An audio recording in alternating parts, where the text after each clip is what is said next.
அர்ச்சனா, என்னமாச்சு? ஏன் அழுற? இல்லம்மா, மாப்பிள என்ன பிடிக்கலன்னு சொல்லிட்டான். நான் பிறந்த நேரமே சரியில்லை. நான் ஒரு அதிர்ஷ்டம் கட்ட. என்னால எல்லாருக்கும் சிரமம். நான் பிறந்திருக்கவே கூடாது. என்னம்மா நீ ஏமா என்ன பெத்த? பொண்ணு என்ன தெரிஞ்ச உடனே பொண்ணு இருக்கலாம் இல்ல. நீ 3 ஆம்பளை பிள்ளைங்களோட நிம்மதியா இருந்திருக்கலாம். வர மருமகள் எல்லாம் பொண்ணை விழுந்து விழுந்து உபசரிச்சிருப்பாங்க.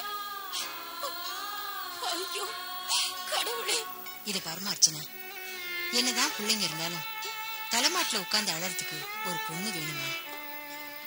ஒரு மருமக வீட்டை விட்டு போயிட்டா வரப்போற மருமகள்லாம் என்ன பண்ண போறாளுங்களோ, அதுக்காகவா நீ அழற? நீ கவலைப்படாத, உன் கல்யாணம் ஜாம் ஜாம்னு நடக்கும். அப்புறமா விசாரிச்சதுல உன்னை வேண்டான்னு சொல்லிட்டு போனான் பாரு, அவன் அப்ப மாட்டுத்தோல்ல வடிகட்டின கஞ்சனா. அவங்க அம்மா காரி ராட்சசியாம். அவளை கண்டா அந்த தெருவே பயப்படுமா. நல்ல வேளை என் பொண்ணு அங்க போய் அல்லல் படக்கூடாதுன்னா கடவுளா பார்த்து இந்த சம்பந்தத்தை கட் பண்ணிட்டாரு. இல்லம்மா, என்ன சமாதானப்படுத்தணும் தான் நீ எப்படி சொல்ற? என்னால எல்லாருக்கும் எவ்வளவு கஷ்டம்.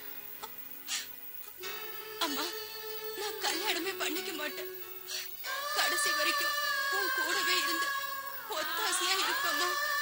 சிச்சி, முட்டாள்தனமா பேசாத. பெண்களால் தான் ஒரே பிறவில பல பிறவிகளா வாழ முடியும்.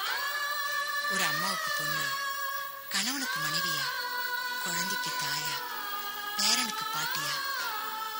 கிளைகள் இல்லாத மரங்கள் இல்லமா பெண் பிறப்பு. பல கிளைகளும் விழுதுகளும் வேர்விட்டு எல்லாருக்கும் நிழல் கொடுக்கிற பெரிய மரம் கற்பக விருட்சம், காமதேனு.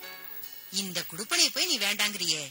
நீ வேணா பாரு, உனக்கு ராஜா மாதிரி ஒரு மாப்பிள்ள வரப்போறான். இந்த ஊரே மூக்கு மேல விரல் வைக்கிற மாதிரி உன் கல்யாணம் ஜாம் ஜாம் நடக்க போகுது. நீ கவலைப்படாம இருமா. அம்மா, ராஜா அண்ணா பணக்காரன் தானே? ஆமாமா.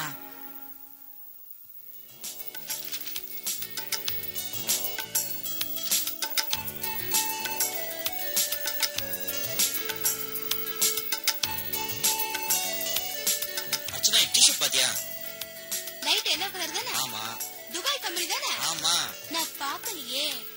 அப்பனா காத்துல பறக்குட்டியா? விடுனா, அது எனக்கு நினைவு தெரிஞ்ச நாள்ல இருந்து போட்டுட்டு இருக்க. போனா போகட்டும், வேற புது பீஸ் வாங்கிக்கலாம்.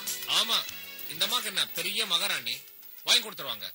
பழைய பனியன் போனா இவளுக்கு என்ன, மாப்பிள்ள மகாராஜனா இருக்கணும், ஆட்டோல வரக்கூடாது, டாக்ஸில வந்தா ஓகே, ஹெலிகாப்டர் வந்தா இன்னும் சந்தோஷம். என்னடா அது சம்பந்தம் எல்லாம் பேசிட்டு இருக்க? ஆமா, சம்பந்தப்பட்டவங்களுக்கு தெரியும். இவளுக்கு என்ன தைரியம் இருந்தா அந்த காரியம் பண்ணிருப்பா. எல்லாம் நீங்க கொடுக்குற செல்லம். நம்ம எல்லாரும் தான் செல்லம் கொடுக்கறோம். விஷயத்தை சொல்லாம திட்டினா எப்படி?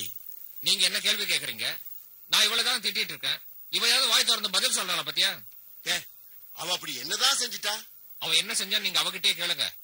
அவதான் சொல்லல, நீயாவது சொல்ல. சொன்னா நீங்க அடிச்சுவீங்க. அன்னைக்கு இவளை பார்க்க வந்த மாப்பிளைக்கு இவளை புடிச்சிருந்தது. ஏன் அர்ச்சனா? ஆமா, இந்த மகாராணிக்கு தான் மிடில் கிளாஸ் ஆளுங்க எல்லாம் பிடிக்காது. அந்த பையன் இவளுக்கு பிடிக்கல. அந்த பையன் என்ன உத்தியோகம் பண்றான், எவ்வளவு சம்பளம் வாங்குறான், இதெல்லாம் கேட்டு கேலி பண்ணி என்ன மாதிரி ஒரு பொண்ணு உனக்கு தேவையான்னு கேட்டு அவமானப்படுத்திருக்கா. அது மட்டும் இல்ல, அவனை விட்டு என்ன பிடிக்கலன்னு சொல்ல சொல்லி நம்ம எல்லாரையும் நம்ப வச்சு மோசம் பண்ணிட்டான். Bloody chit. அண்ணா சொல்றதெல்லாம் உண்மையா? அப்போ என் மேல உங்களுக்கு நம்பிக்கை இல்லையா? நீ சொல்றதுக்கு உரிமை இருக்குன்னா உண்மை என்னன்னு சொல்றதுக்கு தங்கச்சிக்கு உரிமை இருக்கு. தங்கச்சி, பொல்லாத தங்கச்சி, உன் அருமை தங்கச்சிக்கு சப்போர்ட் பண்றிய, அது உண்மைன்னு தெரிஞ்சா உன் தங்கச்சி என்ன பண்ணுவ? என்ன அர்ச்சனா, அண்ணா சொல்றதெல்லாம் உண்மையா? நீதான் அப்படி சொல்ல சொன்னியா? அந்த வெக்க கேட்ட விகட்ட கேட்டா இவ எப்படி பதில் சொல்லுவா? அதான் நெருப்பா முழுங்கிற மாதிரி உம்முன்னு உட்கார்ந்து இருக்காளே, இதுல தெரியல இவதான் இந்த காரியத்தை செஞ்சிருப்பான்னு.